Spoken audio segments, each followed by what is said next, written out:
നമസ്കാരം. രാമക്ഷേത്രത്തിലെ ഫണ്ട് തട്ടിപ്പുമായി ബന്ധപ്പെട്ട് പുറത്തുവരുന്നത് നടുക്കുന്ന കൊള്ളയുടെ വിവരങ്ങളാണ്. ആസൂത്രിതമായി തന്നെ ജീവനക്കാർ ഫണ്ട് തട്ടിപ്പ് നടത്തിയെന്നാണ് പുറത്തുവരുന്ന വിവരം. രാമക്ഷേത്ര ഫണ്ട് തട്ടിപ്പുമായി ബന്ധപ്പെട്ട് അറസ്റ്റിലായ 8 പേരുടെയും വീടുകളിൽ പോലീസ് റെയ്ഡ് നടത്തി. ഒരേ സമയത്താണ് 8 പേരുടെയും വീടുകളിൽ പോലീസ് റെയ്ഡ് നടത്തിയത്. പോലീസിനൊപ്പം മജിസ്ട്രേറ്റും റവന്യൂ ഉദ്യോഗസ്ഥരും അടങ്ങുന്ന സംഘമാണ് റെയ്ഡുകൾ നടത്തിയത്. കഴിഞ്ഞ 4 വർഷത്തിനിടെ പ്രതികളുടെ ജീവിത നിലവാരത്തിലുണ്ടായ മാറ്റവും പോലീസ് അന്വേഷിച്ചു വരികയാണ്. 4 വർഷത്തിനിടെ സമ്പത്തിലുണ്ടായ മാറ്റം, പ്രത്യേകിച്ചും ഭൂമി, ആഭരണങ്ങൾ, ബാങ്ക് സേവിങ്സുകൾ എന്നിവയാണ് പോലീസ് പരിശോധിച്ചു വരുന്നതെന്നും ബന്ധപ്പെട്ട വൃത്തങ്ങൾ അറിയിക്കുന്നു. പ്രതികൾ വീട് സമ്പത്തും അടക്കം വർദ്ധിപ്പിച്ചിട്ടുണ്ടോ എന്നും റെയ്ഡിൽ പരിശോധിക്കുകയാണ്. അതേസമയം പ്രതികളായ ടിന്നു, മനീഷ് എന്നിവർ പോലീസിനോട് സഹകരിക്കുന്നില്ലെന്നും സൂചനകളുണ്ട്. കുടുംബത്തിന് സാമ്പത്തികമായി ഉണ്ടായ മാറ്റങ്ങളെക്കുറിച്ച് അയൽവാസികളോടും പോലീസ് ചോദിച്ചറിഞ്ഞു വരികയാണ്. രാമക്ഷേത്ര ട്രസ്റ്റിൽ ജോലിയെടുക്കാൻ തുടങ്ങിയ ശേഷം പ്രതികളിൽ ഒരാളായ അനുകൽപ് മിശ്രയ്ക്ക് വലിയ സാമ്പത്തിക മാറ്റം ഉണ്ടായെന്നും അതുവരെ ഇടത്തരം സാമ്പത്തിക സ്ഥിതിയായിരുന്നു ഇവർക്കുണ്ടായിരുന്നതെന്നും അനുകൽപ്പിന്റെ ബന്ധുവായ നേഹ മിശ്ര പോലീസിനോട് പറഞ്ഞു. ക്ഷേത്ര ട്രസ്റ്റ് വിവരങ്ങളിൽ നിന്ന് 7 മുതൽ 7.5 കോടി രൂപ വരെ കാണാതായെന്നാണ് കണക്ക്. ഇതിൽ 79.85 ലക്ഷം രൂപ പോലീസ് കണ്ടെത്തിയിട്ടുണ്ട്. എന്നാൽ ഇത് റെയ്ഡിനിടെ കണ്ടെത്തിയതാണോ എന്ന് സംബന്ധിച്ച വിവരങ്ങൾ ലഭ്യമല്ല. ഫണ്ട് തട്ടിപ്പുമായി ബന്ധപ്പെട്ട് 8 പേരാണ് പോലീസ് പിടിയിലായത്.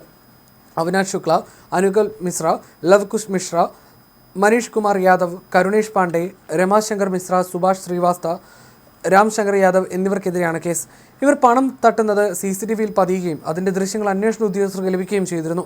അയോധ്യ രാമക്ഷേത്രത്തിലെ കാണിക്കപ്പണം എണ്ണുന്നതിലും സംഭാവനകളുടെ കണക്ക് രേഖപ്പെടുത്തുന്നതിലും നടപടിക്രമങ്ങൾ പാലിച്ചില്ലെന്ന് SIT കണ്ടെത്തിയിരുന്നു. ശ്രീരാമ ജന്മഭൂമി തീർത്ഥക്ഷേത്ര ട്രസ്റ്റിലെ ഉദ്യോഗസ്ഥരും സ്റ്റേറ്റ് ബാങ്ക് ഓഫ് ഇന്ത്യ പ്രതിനിധികളും ചേർന്നുള്ള കൂടിയാലോചന പ്രകാരം 2025 നടപടിക്രമങ്ങൾ നിശ്ചയിച്ചത്.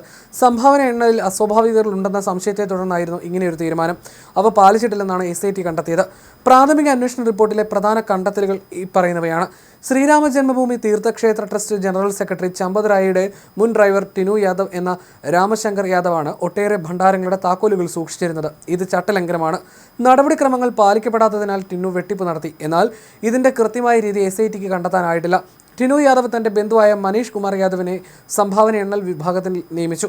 സംഭാവന എണ്ണുന്ന ജീവനക്കാർ കീശയില്ലാത്ത വസ്ത്രം ധരിക്കണം.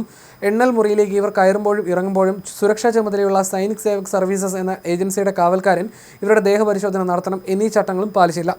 എണ്ണൽ പ്രക്രിയയുടെ 180 ദിവസത്തെ CCTV ദൃശ്യങ്ങൾ സൂക്ഷിക്കണമെന്ന നിബന്ധന ഉണ്ടായിരിക്കെ 45 ദിവസത്തേത് മാത്രമേ സൂക്ഷിച്ചുള്ളൂ. ട്രസ്റ്റിലെ 3 പ്രധാനികളിൽ ഒരാളുടെ ശുപാർശ പ്രകാരമാണ് എണ്ണലിന്റെ ചുമതലയിൽ സുഭാഷ് ശ്രീവാസ്തവയെ നിയമിച്ചത്. നിലവിൽ സംഭാവന കൊള്ളക്കേസിലെ പ്രതിയാണ് ശ്രീവാസ്തവ. മുംബൈ ആസ്ഥാനമായുള്ള വിശ്വസിന്ധി സേവാ സംഘം ശ്രീരാമ ജന്മഭൂമി തീർത്ഥക്ഷേത്ര ട്രസ്റ്റിനെതിരെ ആരോപണമായി രംഗത്ത് വന്നിട്ടുണ്ട്. സേവാ സംഘം സംഭാവന നൽകിയ 200 കിലോ വെള്ളിയുടെ രസീത് ലഭിച്ചിട്ടില്ലെന്നാണ് ആരോപണം. 1 കിലോ വീതം തൂക്കമുള്ള 200 വെള്ളിക്കട്ടികളുടെ വിവരങ്ങൾ തേടി സേവാ സംഘം ട്രസ്റ്റിന് കത്ത് നൽകി. 2021 ജനുവരി 26 നൽകിയത്. ഇപ്പോൾ ട്രസ്റ്റിനെതിരെ ആരോപണങ്ങൾ ഉയർന്ന സാഹചര്യത്തിലാണ് സംഘവും രംഗത്തെത്തിയത്. ശിവസേന നൽകിയ 1 കോടിയുടെ സംഭാവനയ്ക്ക് രസീത് ലഭിച്ചില്ലെന്ന് പരാതിപ്പെട്ട് പാർട്ടി നേതൃത്വം കഴിഞ്ഞ ദിവസം രംഗത്ത് വന്നിരുന്നു. 200 കിലോ വെള്ളി ക്ഷേത്രത്തിൽ എങ്ങനെ ഉപയോഗിച്ചിട്ടില്ലെങ്കിൽ ഭാവിയിൽ അതെങ്ങനെ ഉപയോഗിക്കും എന്നതിനെക്കുറിച്ചുള്ള വിവരങ്ങൾ തേടിയിട്ടുണ്ടെന്നും ചെയർമാൻ രാജു മൻവാനി പറഞ്ഞിരുന്നു.